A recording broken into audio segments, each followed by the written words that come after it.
ülevad emotsioonid on, väga hea meel on, et võitsime, tulime raskest tagaseisust välja. Meil läks väga hästi, tabasime ilusti, niisugused tähtsatel hetkedel tabasime lõpus ja hakkasime üle välja peale pressima ja tänu sellele, ma arvan, me võitsime.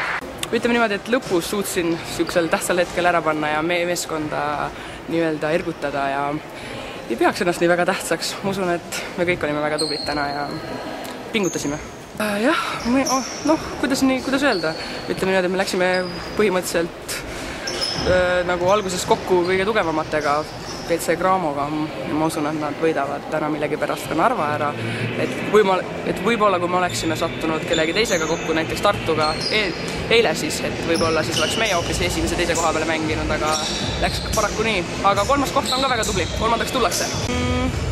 Korvpallile ma kindlasti ei ütle, ma tahaks seda võimalikult palju veel mängida ja eks näis, tulevik on veel lahti mul. Võib-olla välismaale, võib-olla mitte, vaatame, mis elu ette toob.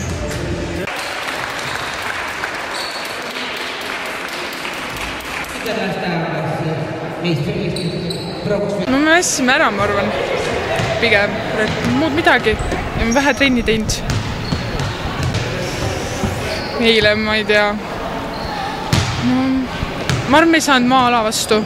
Sellepärast, meile läheb mees mehe vastu nagu paremini. Ja siis sellepärast Audentases ikka, ma arvan. No, kahjuks on mul 2 põhimängijat vigastatud. Eile sai 1 vigastuse ja Mailis Pokk on juba pikemat aega, üle 2 kuu. Tema on nagu põhitegija ka ja lihtsalt võistkonnal mul ei ole vahetust ja väsisid ja vise enam ei läinud ja kaitses ka ei suutnud jalgu tööle panna. Hooaja jooksul ja ütleme turniiri jooksul tüdrukud tahavad, on sportlikud, proovivad ja tuleb siis nii välja selles mõttes, et kui teistel on paremini treenitud või on parem materjal, eks see võidab ja tahe ka muidugi.